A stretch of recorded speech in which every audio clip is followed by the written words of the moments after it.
Good afternoon. Algebra के next lecture में आज हम लोग कुछ नए ग्रुप्स और कुछ एग्जाम्पल सीखते हैं। इसमें कल हमने लास्ट जो सीखा था वो एडिशन मॉड्यूलो एन पर था। उम्मीद है आपको समझ में आया होगा। उसी को फॉलो करते हुए हमारे पास नेक्स्ट ऑपरेशन है मल्टीप्लिकेशन मॉड्यूलो पी। हम लोग यहाँ पर शुरू में पी को प्राइम नंबर ले रहे हैं। ऐसा हम क्यों करते हैं अभी कुछ देर बाद आपको एक एग्जाम्पल के में क्लियर हो जाएगा। तो आप इसे डिफाइन करेंगे कि अगर ए और बी कोई दो एलिमेंट हैं A into B multiplication modulo P, तो आउटपुट जो होगा उसे हम क्या लिखेंगे, least non negative integer when AB is divided by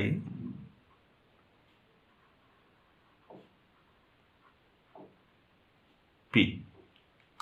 तो A और B को मल्टीप्लाई कर लीजिए और फिर उसके बाद जो आया वो P से डिवाइड करके जो रिमाइंडर है, कल हमने बात की थी, तो रिमाइंडर नॉन नेगेटिव आता है। इस पर हमने एग्जाम्पल से भी कुछ चीज़ें सीखी थी। तो इसीलिए ये एक ऑपरेशन है और ये इस ऑपरेशन में भी हम लोग ग्रुप प्रूफ कर सकते हैं। मैं एक क्वेश्चन आपको डिस्कस कर रहा हूँ। प्रूव दैट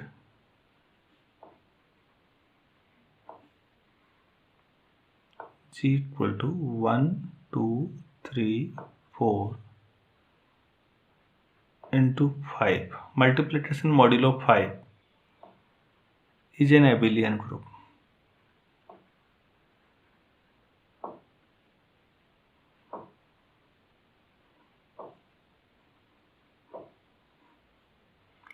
क्योंकि कुछ ही एलिमेंट लिए गए हैं तो सबसे बेहतर तरीका है कि हम लोग कंपोजिशन टेबल बनाएं। 8 2 3 4 1 2 3 4 1 से मल्टीप्लाई करिए इनको तो सब यही रहेंगे। 2 से मल्टीप्लाई करेंगे तो 2 2 2 जा 4 2 3 जा 6 5 से बड़ा आ गया तो डिवाइड करिए और रिमाइंडर लिखिए 1 2 4 जा 8 5 से डिवाइड करिए रिमाइंडर 3 3 से 3 1 4 और 2। सोचिए ऐसा कैसे लिखा, 4 3 2 और 1। पॉज करके वीडियो को आप खुद एक बार कैलकुलेट करिए कि क्या आपको समझ में आ रहा है या नहीं। तो देखिए सारे जो एलिमेंट्स हैं कंपोजिशन टेबल के वो जी के ही एलिमेंट हैं, तो ऑब्वियस है कि क्लोजर प्रॉपर्टी सेटिस्फाई होगी। और एसोसिएटिविटी आप इसी तरह से लिख सकते हैं। कोई भी 3 नंबर लीजिए, अगर ऑर्डर सेम है, केवल ब्रैकेट आगे पीछे हैं, कोई फर्क नहीं पड़ने वाला, आउटपुट सेम आएगा। नेक्स्ट है आइडेंटिटी। तो आपको दिख रहा होगा कि 1 आइडेंटिटी का रोल है, निभा रही है यहाँ पर। तो आइडेंटिटी 1 है। अगर आइडेंटिटी 1 है तो ठीक है, 1 को तो 1 से मल्टीप्लाई किया है तब 1 आए, तो 1 का इन्वर्स तो 1 ही हुआ। 2 का इन्वर्स 3, मतलब 2 को किससे मल्टीप्लाई करें कि 1 आ जाए मॉड्यूलो 5 पर 3 से, तो 2 इन्वर्स 3 होगा, 3 इन्वर्स 2 होगा, 4 इन्वर्स 4 ही होगा। 4 सेल्फ इन्वर्स एलिमेंट आ रहा है, अपना खुद का एलिमेंट खुद ही आ रहा है, 4 इन्वर्स 4 होगा। तो उम्मीद है आपको समझ में आया होगा कि हाँ ये अपने आप में हर एलिमेंट का इन्वर्स भी इन्हीं में से है, कोई बाहर नहीं है। कम्यूटेटिविटी भी हो जाएगी इसमें। 2 एलिमेंट्स हैं, आगे पीछे मल्टीप्लाई करके आउटपुट सेम ही आना है, क्योंकि आउटपुट को 5 से डिवाइड करना है दोनों केस में। तो उम्मीद है आपको समझ में आया होगा कि ये एक एबिलियन ग्रुप बनेगा 4 ऑर्डर का। अगर समझ में आया है तो वीडियो हमेशा ऐसी जगहों पर पॉज करिए और सारी प्रॉपर्टी खुद लिखने की कोशिश करिए। सवाल ये उठता है कि हमने पी को प्राइम क्यों माना। अभी हमने जब डिफाइन किया था तब ये बात आई थी। प्राइम ना हो P, अगर कंपोजिट हो तो क्या होगा? तो उसका जवाब ये है कि सपोज आप ये ले लीजिए 1 2 3 4 5 और ये एलिमेंट ले लीजिए। तो आप ये देखिए कि जिस समय 2 और 3 मल्टीप्लाई होंगे तो क्या आएगा, रिमाइंडर लिखना है, 2 इंटू 3 6 हो जाएगा, 6 से डिवाइड, रिमाइंडर क्या आएगा 0। क्या 0 जी का एलिमेंट है? नहीं है। ऐसे 3 इंटू 4 12 आ जाएगा, तो 6 से डिवाइड करिए, रिमाइंडर लिखिए 0। तो आप देख रहे हैं कि हाँ, क्लोजर प्रॉपर्टी सेटिस्फाई नहीं हो पा रही है। उम्मीद है आपको समझ में आया होगा कि P प्राइम लेने का क्या फ़ायदा है, P प्राइम क्यों ले रहे हैं। क्योंकि मल्टीप्लिकेटिव है तो इसलिए हम 0 अवॉइड करके 1 से स्टार्ट कर रहे हैं। कंपोजिट लेने पे 0 आने का चांस है। एक चांस यहाँ पर और है, रिलेटिवली प्राइम लिया जाए तो कैसा रहेगा। मैं आपको एक एग्जाम्पल से अपनी बात समझाने की कोशिश करता हूँ। नेक्स्ट क्वेश्चन देखिएगा, prove that the set G 1 5 7 11 4 element हैं और मल्टीप्लिकेशन मॉड्यूलो 12 लिया है। और 12 तो अब प्राइम नंबर नहीं है ना इस पर, लेकिन ये रिलेटिवली प्राइम है 12 के साथ। इनमें से किसी का भी 12 के साथ GCD निकालिए, कितना आएगा 1 आएगा। तो फिर ये एक एबिलियन ग्रुप है, ये प्रूफ करने को कहा गया है। कंपोजिशन टेबल बनाते हैं, इंटू 12 1 5 7 11 1 5 7 11, 1 से मल्टीप्लाई तो वही रिपीट हो जाएंगी सारी चीज़ें। 5 से मल्टीप्लाई में 5, 5 इंटू 5 25, 12 से डिवाइड करके रिमाइंडर 1, 5 इंटू 7 35, 12 से करेंगे तो 11, 5 इंटू 11 55, 12 से डिवाइड करिए तो कितना आएगा 7। आपको जल्दी में ये चीज़ें समझ में अगर नहीं आती हैं तो प्लीज़ वीडियो पॉज करने के बाद खुद कैलकुलेट करिए और देखिए आ रहा है या नहीं आ रहा है। उसके बाद 7 से 7 इंटू 5 35, तो कितना हो जाएगा 24, 11 1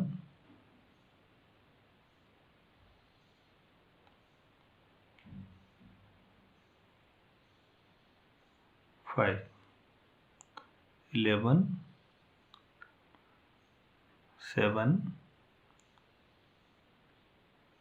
5 1। तो ये कंपोजिशन टेबल हो गई है। बाकी चीज़ें वैसे ही लिखनी है। आप ये देखिए टेबल के जो एलिमेंट्स हैं, क्या वो वही एलिमेंट हैं जो जी के एलिमेंट थे? बिल्कुल सारे वही हैं। तो क्लोजर ऑब्वियस है, सेटिस्फाई हो जाएगी। और एसोसिएटिविटी आप खुद कर लेंगे। आइडेंटिटी 1 है। इन्वर्स देखिए 5 का इन्वर्स 5 ही है, 7 का इन्वर्स 7 ही है और 11 का इन्वर्स 11 है। बड़ी अजीब बात है, थोड़ा सा डिफरेंट आया, लेकिन अभी भी ये एबिलियन ग्रुप है और इसमें तो प्राइम होना भी ज़रूरी है, ऐसी कोई कंडीशन नहीं थी, उसके बाद भी हो गया है। तो आपको समझ में आया होगा कि हाँ भाई कुछ ऐसा अरेंजमेंट करना है कि मतलब जी के ही एलिमेंट आ जाएं, तो कोई ऐसी बड़ी दिक्कत नहीं है, तो उसे हम ग्रुप मान लेंगे। उम्मीद है आपको दूसरे एग्जाम्पल से कुछ नई चीज़ें समझ में आई होंगी। मैं इसी में तीसरा एग्जाम्पल आपको देता हूँ इसके बाद। लीजिए नेक्स्ट एग्जाम्पल देखिए, ये और हैरान करेगा आपको। Prove that the set G with 2 4 8 multiplication modulo 14 पर ये एबिलियन ग्रुप बना रहा है। अब तो भाई रिलेटिवली प्राइम जैसे बात भी नहीं आ रही है, हमें लगता है ऐसा। तो आप इसमें देखिए 2 4 8 2 4 8 कंपोजिशन टेबल बनाइए मल्टीप्लिकेशन मॉड्यूलो 14 पर। तो 2 2 जा 4, 2 4 जा 8, 2 8 जा 16 और 14 पर करेंगे तो 2, 4 से 8 2, 4 इंटू 8 32, 14 से डिवाइड कर लीजिए तो 28, रिमाइंडर 4, 8 2 इसमें 4 और इसमें 64, 14 से करिए 8, यही आएगा। तो फिर बताइए क्लोजर प्रॉपर्टी सेटिस्फाई हुई या नहीं हुई। तो उम्मीद है आपको समझ में आया होगा क्लोजर सेटिस्फाई हो रही है, एसोसिएटिविटी भी आप दिखाई लेंगे हो। तो आइडेंटिटी बताइए, किस एलिमेंट से मल्टीप्लाई किया कोई फर्क नहीं पड़ा। तो आइडेंटिटी देखने का हमेशा तरीका ये होता है, आप इसे देखा करिए, ये रो को जो सबसे ऊपर लिखा है, देखिए यही ऑर्डर और कहाँ पर आया है, यहाँ पर आया ना 2 4 8, तो फिर ये आइडेंटिटी है। तो यहाँ पर आइडेंटिटी कितनी है,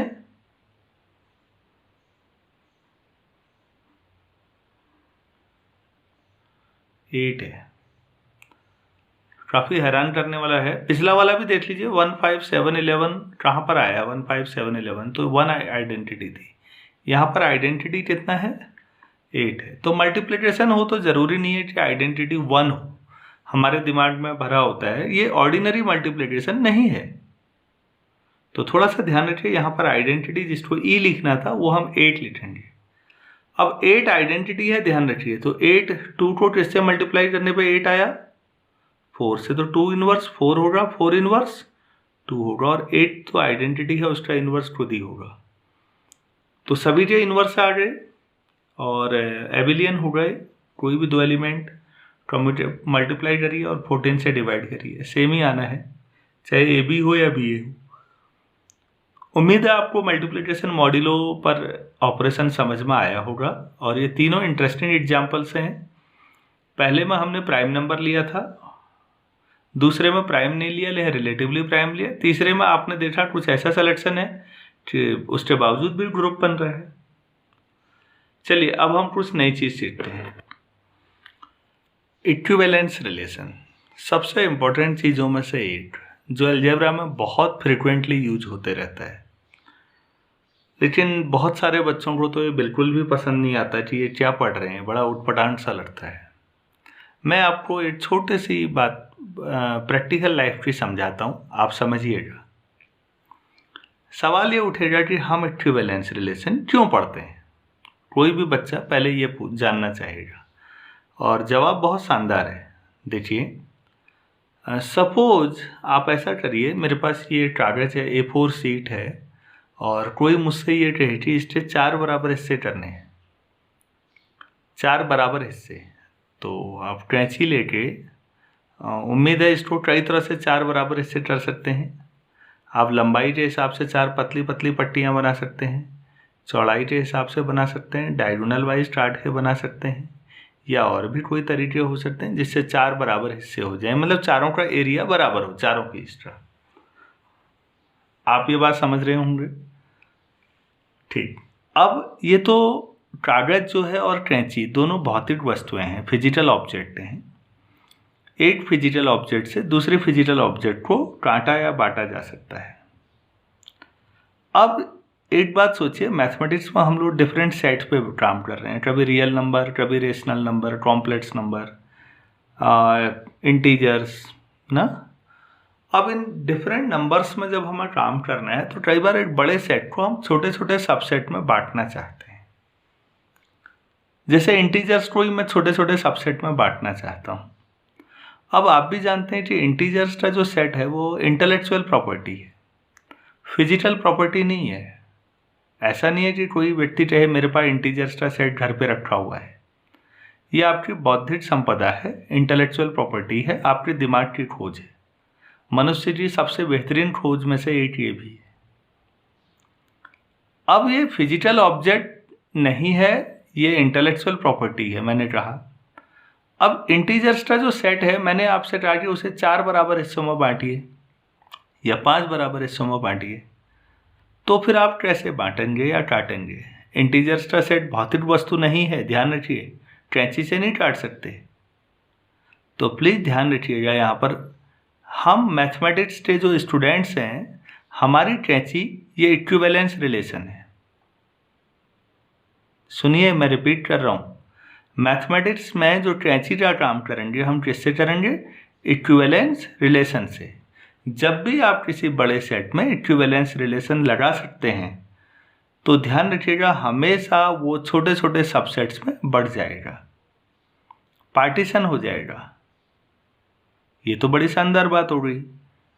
इसका मतलब मैथमेटिक्स के छात्र के पास कैंची कौन सी होती है? इक्विवेलेंस रिलेशन की। Whenever there will be a partition there will be an equivalence relation और वाइस वर्सा। जब भी किसी बड़े सेट को आप छोटे छोटे सबसेट में बांटना चाहेंगे, आपको हमेशा एक ही टूल याद आएगा, कौन सा? Equivalence relation. और जब भी आपके पास कोई इक्विवेलेंस रिलेशन होगा किसी सेट में, पक्के तौर पर है कि आप पार्टीशन कर रहे होंगे। पार्टीशन करेंगे तो इक्विवेलेंस रिलेशन से ही करेंगे, इक्विवेलेंस रिलेशन है तो पार्टीशन ही होगा और कुछ नहीं होगा। कितनी शानदार चीज़ है। तो बड़े सेट को छोटे छोटे सबसेट में बांटने का ये मैथमेटिकल तरीका है। एक शानदार इंटेलेक्चुअल प्रॉपर्टी है। सोचिए उस इंसान को जिसने ऐसा सोचा। हमें केवल इसका एप्लीकेशन सीखना है।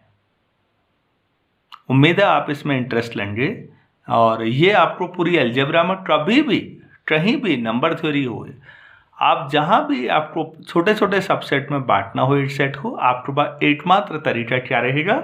एक इक्विवेलेंस रिलेशन डिफाइन करना। अब बात यह है कि छोटे छोटे सबसेट में बांटना ही क्यों है? तो भाई गट्ठर क्यों तोड़ना है जब एक लकड़ी को तोड़ा जा सकता है? आप समझ रहे होंगे, छोटे सेट्स को स्टडी करना, मैनेज करना इजी होता है और छोटे छोटे सबसेट्स को स्टडी करते हुए हम एक बड़े सेट को आसानी से स्टडी कर सकते हैं। इसीलिए हम लोग इक्विवेलेंस रिलेशन पढ़ते हैं। उम्मीद है ये लॉजिक आपको थोड़ा इंटरेस्ट देगा कि ये क्या होता है। चलिए अब हम इसे सीखते हैं। रिलेशन हम जब भी पढ़ते हैं, सबसे पहले हम एक सेट के बारे में पढ़ते हैं। एस हमारे पास कोई सेट है, S be a non empty set, non empty set. तो हम एस इंटू एस करेंगे। सबसे पहले क्या करेंगे? इसका मतलब ये कार्टेशियन प्रोडक्ट है। इसमें इस तरह के एलिमेंट ले लीजिए आप, ए कॉमा बी, सच दैट ए और बी दोनों ही एस टी ही एलिमेंट हैं। आपने एस टी एलिमेंट का एस टी एलिमेंट के साथ ही ऑर्डर्ड पेयर में लिखना शुरू कर दिया है। ठीक है, आप दो डिफरेंट में भी लिख सकते हैं। मान लीजिए एक ए है एक बी है, तो ए इंटू बी कैसे लिखेंगे? तब भी आप ये नोटेशन यूज कर सकते हैं, ए कॉमा बी। अब यहाँ पर जो पहला ए है वो ए का एलिमेंट होगा और जो बी है वो बी का एलिमेंट होगा। दोनों सेट डिफरेंट भी हो सकते हैं, सेम भी हो सकते हैं। कार्टेशियन प्रोडक्ट लाया जा सकता है, सेम सेट में भी लाया जा सकता है। कार्टेशियन प्रोडक्ट उम्मीद मैं मान के चल रहा हूँ थोड़ा सा कि कुछ चीज़ें आपने पढ़ी होंगी। पूरा रिलेशन वाला चैप्टर अभी पढ़ाना संभव नहीं है, माफ़ कीजिएगा। अगर आप जानना ही चाहते हैं तो प्लीज़ बहुत सारे आपको लेक्चर मिल जाएंगे जहां आप रिलेशंस को समझ सकते हैं। मैं केवल इक्विवेलेंस रिलेशन पे थोड़ा सा जल्दी में आ रहा हूँ। फ्यूचर में कभी टाइम मिलेगा किसी ब्रांच में तो मैं डिटेल में इनको सभी तरह के जो रिलेशंस हैं, नॉर्मली हम लोग जो बात करते हैं रिफ्लेक्सिव, सिमेट्रिक, ट्रांजिटिव और पार्शियल ऑर्डर रिलेशनशिप, अगर कहीं समझनी हो, टोपोलॉजी पढ़ते हुए शायद हम इसे समझेंगे, तो फिर आपको एक और रिलेशन की ज़रूरत पड़ेगी। बाकी हम तीन ही चीज़ें समझ रहे हैं, रिफ्लेक्सिव रिलेशन, सिमेट्रिक और ट्रांजिटिव। ज़्यादा फोकस ट्रांजिटिव पर है। तो रिफ्लेक्सिव रिलेशनशिप क्या है? रिफ्लेक्सिव अगर आप बात करते हैं तो इसका मतलब है क्या हर एलिमेंट खुद से रिलेटेड है। जो भी आपने रिलेशन दिया हुआ है उसमें ये देखना है कि whether every element is related to itself और नॉट, बस इतना ही देखना है। अगर ऐसा है तो आप कह सकते हैं कि ये रिफ्लेक्सिव रिलेशन है। जैसे एग्जाम्पल देखिए, सपोज मैंने ये रिलेशन दे दिया इक्वलिटी, ये मैथमेटिकल रिलेशनशिप है। तो अब आप बताइए whether every real number is equal to itself और नॉट। क्या हर रियल नंबर अपने बराबर होता है? बिल्कुल होता है। x इक्वल टू एक्स हमेशा सही है। तो इसका मतलब है कि equality is a reflexive relation, खुद से। क्या लेस देन रिफ्लेक्सिव रिलेशन है? मान लीजिए मैंने नंबर्स का सेट लिया कोई और मैंने आपसे कहा कि क्या कोई नंबर अपने से छोटा होता है? तो आप कहेंगे नहीं, रियल नंबर, कॉम्प्लेक्स नंबर जिनमें ऑर्डर रिलेशन लगते हैं, कोई भी नंबर अपने से छोटा या बड़ा नहीं हो सकता। तो इसका मतलब लेस देन जो है वो रिफ्लेक्सिव रिलेशन नहीं है, ग्रेटर देन भी रिफ्लेक्सिव नहीं होगा। अच्छा पैरेलल सोचिए, थोड़ा सा अलजेब्रा के बजाय ज्योमेट्री पे जाते हैं। क्या कोई लाइन अपने पैरेलल होती है? हाँ, हर लाइन अपने पैरेलल मानी जा सकती है। माना जा सकता है 2 लाइन है जो ओवरलैप हो चुकी हैं, तो कोई भी लाइन अपने पैरेलल मानी जा सकती है, इसलिए ये reflexive relation, parallelism is a reflexive relation. क्या कोई लाइन अपने परपेंडिकुलर मानी जा सकती है? तो जाहिर सी बात है नहीं, कोई लाइन अपने परपेंडिकुलर नहीं हो सकती, तो perpendicularity is not a reflexive relation. उम्मीद है आपको समझ में आया होगा कि क्या खुद से रिलेशनशिप है या नहीं है। थोड़ा सा हम जब कुछ क्वेश्चंस करेंगे तो आप ज़्यादा बेहतर समझेंगे।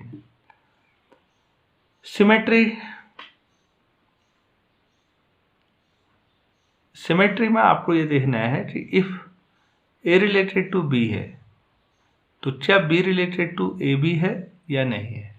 अगर ए बी से रिलेटेड है, इतना दिया हुआ होगा और आपको चेक करना होगा whether B is also related to A और नॉट, क्या बी भी ए से उसी रिलेशन से रिलेटेड है या नहीं।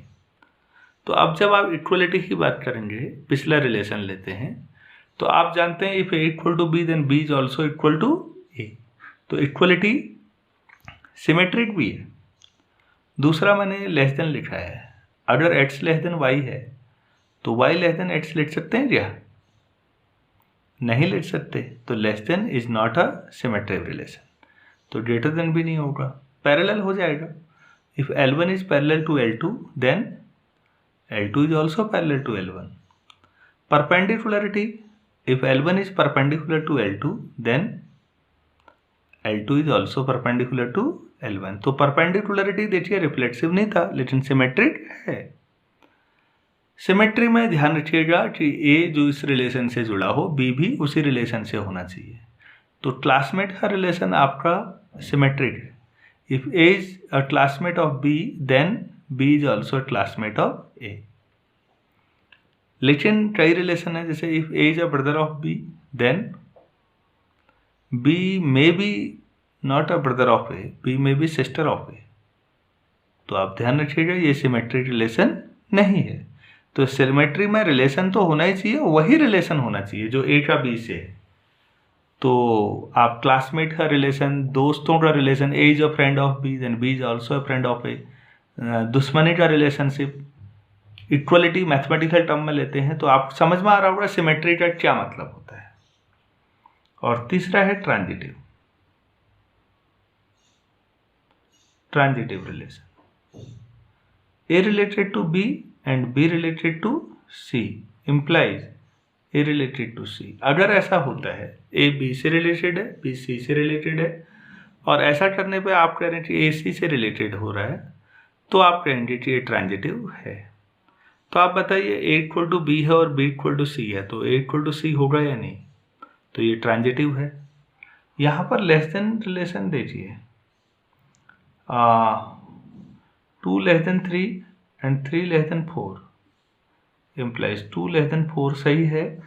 तो ये लेस देन जो है ट्रांजिटिव रिलेशन है, जबकि आपने ऑब्जर्व किया ये लेस देन ना तो सिमेट्रिक था ना रिफ्लेक्सिव था। तो लेस देन और ग्रेटर देन जो रिलेशन है वो ट्रांजिटिव होंगे, दोनों ही होंगे। पैरेलल का केस सोचिए, L1 parallel to L2, L2 parallel to L3, तो L1 भी L3 के पैरेलल। अब परपेंडिकुलर देखिए, परपेंडिकुलरिटी में आपको दोनों तरह के जवाब मिलेंगे, L1 perpendicular to L2, L2 perpendicular to L3। तो L1 पैरेलल भी हो सकता है L3 के और परपेंडिकुलर भी हो सकता है।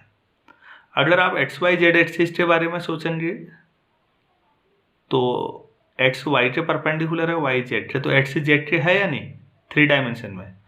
लेकिन अगर आप 2 डायमेंशन में सोचेंगे कि L1 के परपेंडिकुलर L2, L2 के परपेंडिकुलर L3, तो L1 L3 पैरेलल भी हो सकते हैं। तो दोनों तरह के आंसर मिलते हैं। तो बहरहाल perpendicularity is not a transitive relation. उम्मीद है आपको ये समझ में आया होगा। ट्रांजिटिव रिलेशन सबसे इंपॉर्टेंट होता है और इसे समझना अपने आप में कि ट्रांजिटिव कब नहीं होता, कोई रिलेशन ट्रांजिटिव कब नहीं होता, ये समझना बहुत इंपॉर्टेंट है। प्लीज ध्यान रखिए, ट्रांजिटिव कब नहीं होगा, जब ये 2 कंडीशन तो सेटिस्फाई हो रही हो, लेकिन तीसरी ना हो पाए, ये दो हो रही हों और तीसरी ये ना हो पाए, तब आप कहेंगे कि ये ट्रांजिटिव नहीं है, वरना आपको मानना पड़ेगा कि ये ट्रांजिटिव है। अगर कोई रिलेशन ये तीनों है, रिफ्लेक्सिव, सिमेट्रिक, ट्रांजिटिव, तो आप उसे इक्विवेलेंस रिलेशन कहते हैं। और जब भी इक्विवेलेंस रिलेशन होगा, एक पार्टीशन होगा, एक सेट को हम छोटे छोटे उसमें बांट सकते हैं। मैं आपको अब एक एग्जाम्पल से समझाता हूँ। मैं यहाँ पर एक चीज़ के लिए माफ़ी मांगना चाहूँगा, मैं आपको रिलेशंस पूरी डिटेल में नहीं पढ़ा पा रहा हूँ। जैसा मैं रेगुलर क्लास में करता हूँ उसमें कम से कम 1 घंटे से ज़्यादा लगेगा केवल रिलेशन समझाने में। फिर भी आपको ऐसा लगता है तो आप कमेंट्स में मुझे भेजिएगा, मैं कोशिश करूँगा, नहीं तो अलग से एक लेक्चर बनाने की। चलिए मैं अभी नेक्स्ट क्वेश्चन इस पर सिखाता हूँ आपको। आप इसमें देखिए, मैंने इंटीजर्स के सेट में रिलेशन डिफाइन किया है, a is equivalent to b mod 5 if and only 5 divides a minus b, and this is equivalence relation. Also discuss various equivalence classes. ये नया शब्द आया। एक्चुअली इंटीजर्स के सेट में पहले इक्विवेलेंस रिलेशन साबित करना है, ये आधा सवाल तो यही है। और जब आपको अभी पता ही है कि इक्विवेलेंस है तो पार्टीशन होगा, तो पार्टीशन होगा तो एक ही इंटीजर का सेट छोटे छोटे इक्विवेलेंस क्लास में बढ़ जाएगा। वो कैसे निकालते हैं हम वो भी सीखेंगे। ऐसा करते हैं, इसे 2 स्टेप में बांट देते हैं। जो पहला स्टेप होगा वो इक्विवेलेंस रिलेशन प्रूफ करने वाला होगा, तो उसमें सबसे पहले क्या आएगा, रिफ्लेक्सिव रिलेशन।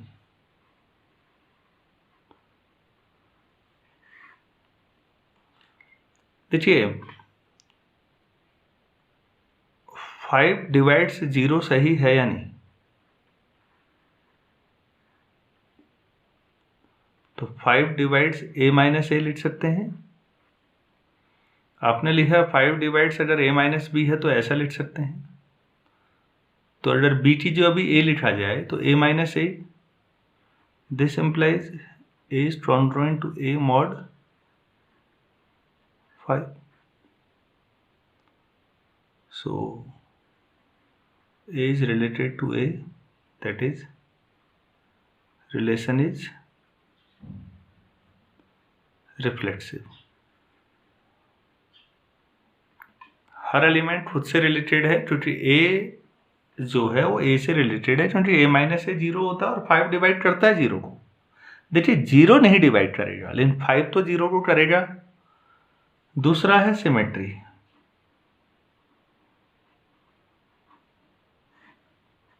हम मान लेते हैं a related to b, this implies 5 divides a minus B. अगर ऐसा है तो 5 divides minus times a minus B, 5 इसको भी डिवाइड करेगा।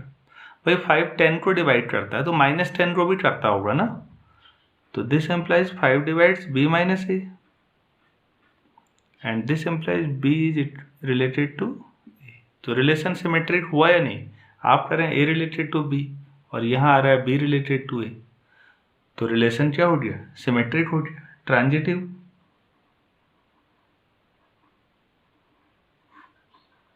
हम मान लेते हैं a is related to b है और b is related to c है।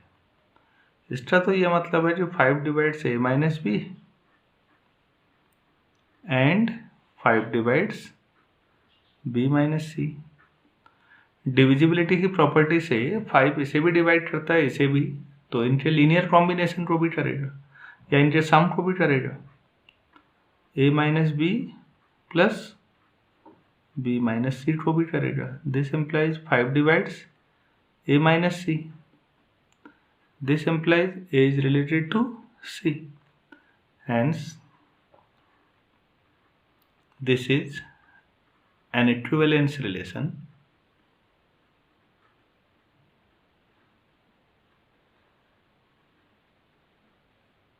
ये स्टेप 1 है जो बहुत आसानी से प्रूफ हो गया। लेकिन ये जो समझ हमारी बनेगी वो नेक्स्ट सेकंड पार्ट से बनेगी। भाई पार्टीशन कैसे हो रहा है ये बताइए, इक्विवेलेंस तो प्रूफ कर दिया हमने। चलिए हम नेक्स्ट पेज में इसको देखते हैं। अच्छा देखिए a congruent b mod 5 if and only 5 divides a minus B, हमने ये इक्विवेलेंस प्रूफ कर लिया है।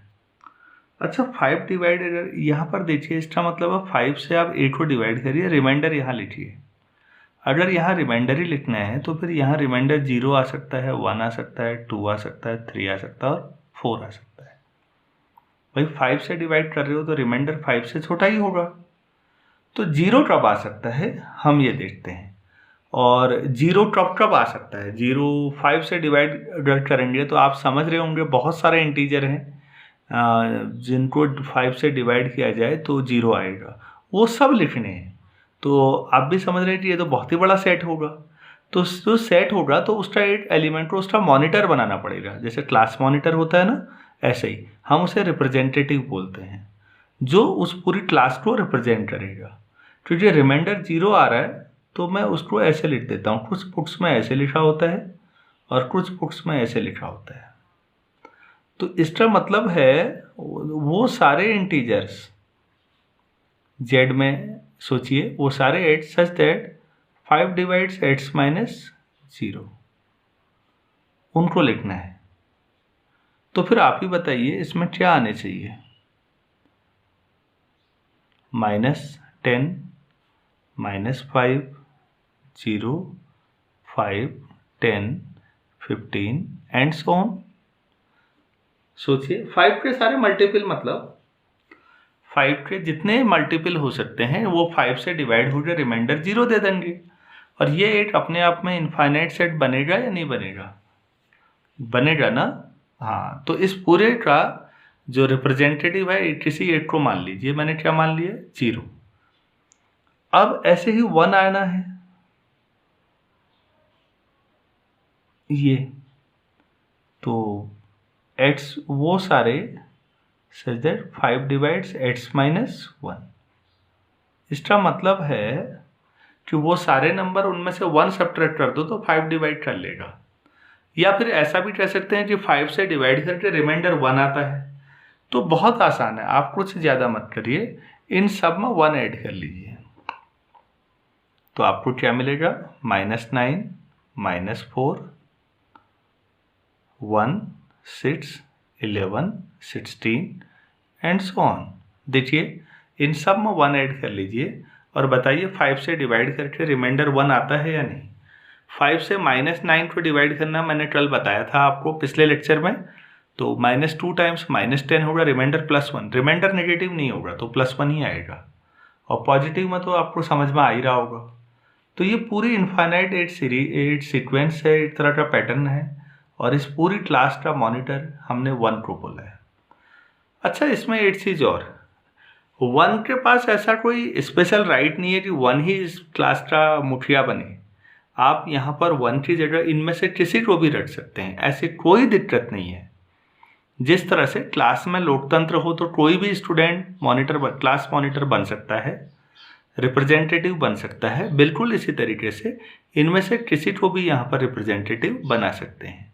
अब थोड़ा बड़ा एलिमेंट लेते हैं तो थोड़ा ऑड जैसा लगता है, क्योंकि 5 से डिवाइड कर रहे हैं तो रिमाइंडर हमें एक्सपेक्टेड है 0, 1, 2, 3, 4 ही आने हैं, तो हमने वो लिखा है। लेकिन आप यहाँ पर 16 भी लिखेंगे तो कोई फर्क नहीं पड़ने वाला है, फिर भी वो जस्टिफाइड होगा।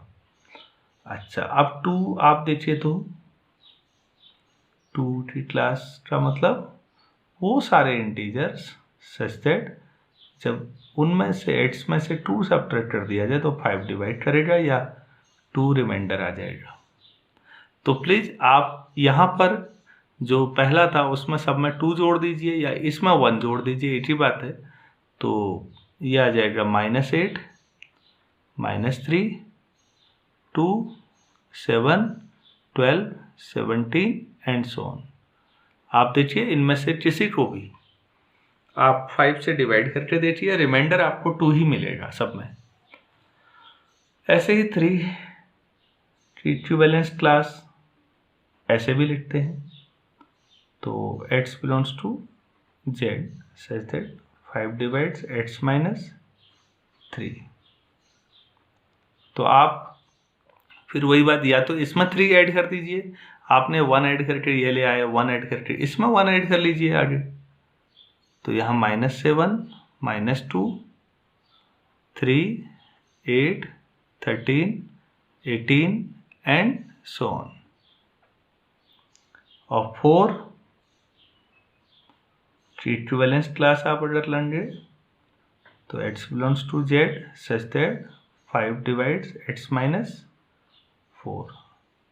तो इसी में 1 ऐड कर लीजिए, -6 -1 4 9 14 19 एंड सो ऑन। देखिए प्लीज इतने ही बनेंगे इक्विवेलेंस। कितनी क्लास हो गई है देखिए, तो 1 2 3 4 5 5 मॉड्यूलो 5 लिया था आपने, तो 5 हिस्सों में आपने तोड़ दिया। आप यहाँ पर कुछ चीजें ऑब्जर्व करिए। आप नोट, पहला, अगर आप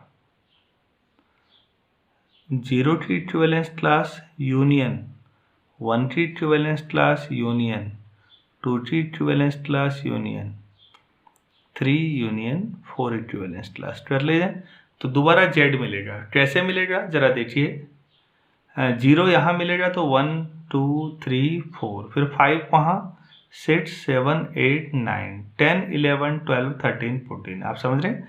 नेगेटिव में भी देखिएगा -1 -2 -3 -4 -5, फिर यहाँ -6 -7 -8 -9 -10 एंड सो ऑन। सारे के सारे इंटीजर्स जो हैं मिल जाएंगे। तो आपने इस तरह से z को इनकी यूनियन के तौर पर लिख लिया है। और आप ऐसे भी कह सकते हैं कि अब मैंने एक नया सेट ले लिया है, उसे g मान लेता हूं, जिसके ये एलिमेंट है।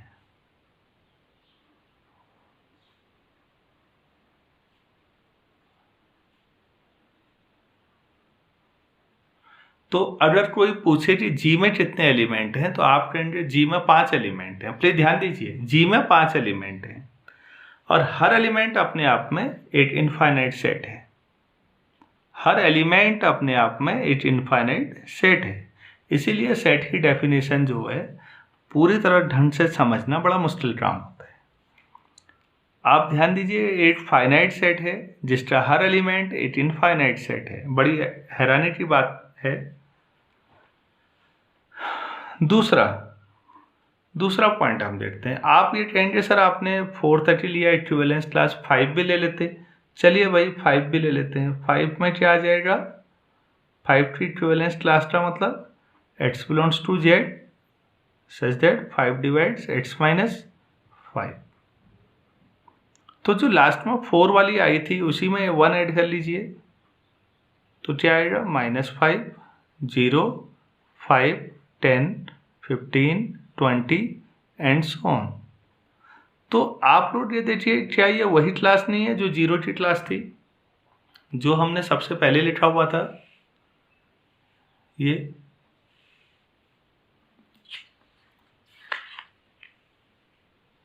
जो 0 की क्लास है वही आ रही है या नहीं, यहाँ पर ध्यान दीजिएगा। आपने नोट किया होगा तो आप में पीछे दिखाने की ज़रूरत नहीं है, आप लोग समझिए।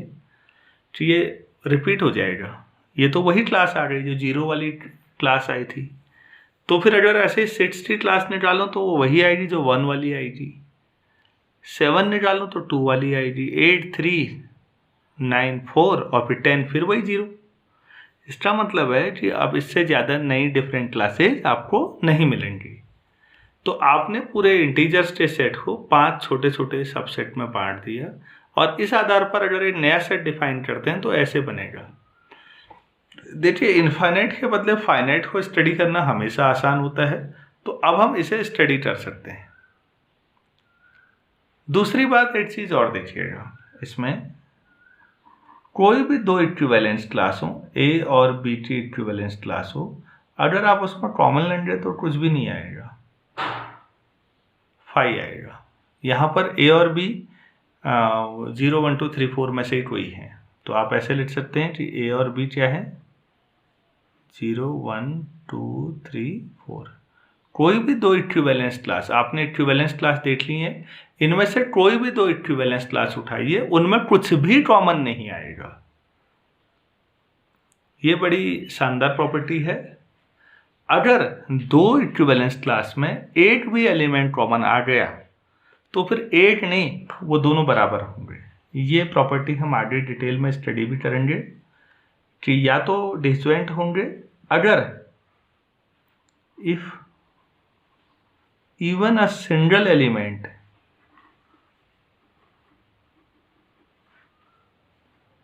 is common in this and this,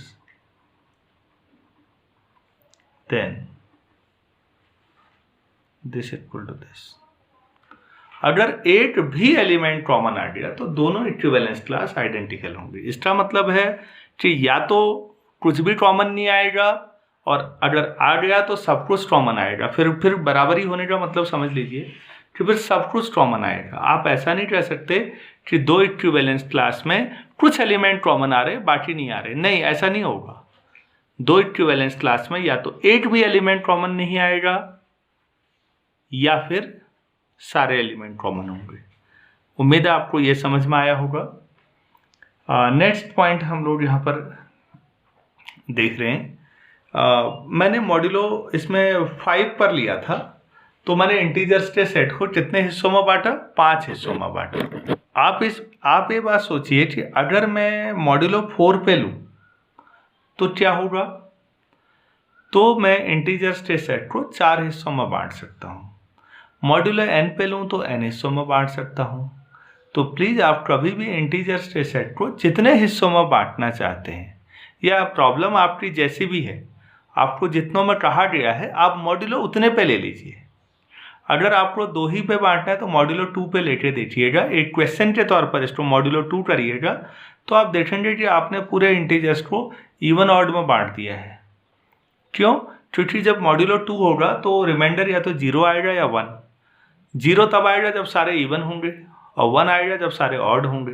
तो 2 ही सबसेट में आपने बांटा होगा। 2 इक्विवेलेंस क्लास बनेंगी, एक इवन इंटीजर्स की और एक ऑड इंटीजर्स की। क्या कॉमन आएगा? कुछ नहीं आएगा। इसी तरह से अगर आपको 3 हिस्सों में बांटना है, मॉड्यूलो 3 कर लीजिए। तो मुझे उम्मीद है आपको इंटीजर्स का सेट जितने हिस्सों में बांटना हो इक्विवेलेंस रिलेशन लगाइए और उतने हिस्सों में बांट दीजिए। उम्मीद है आपको इक्विवेलेंस क्लासेस कैसे डेवलप होती हैं, कैसे बनती हैं, ये समझ में आया होगा। ये लाइन देखिए ना,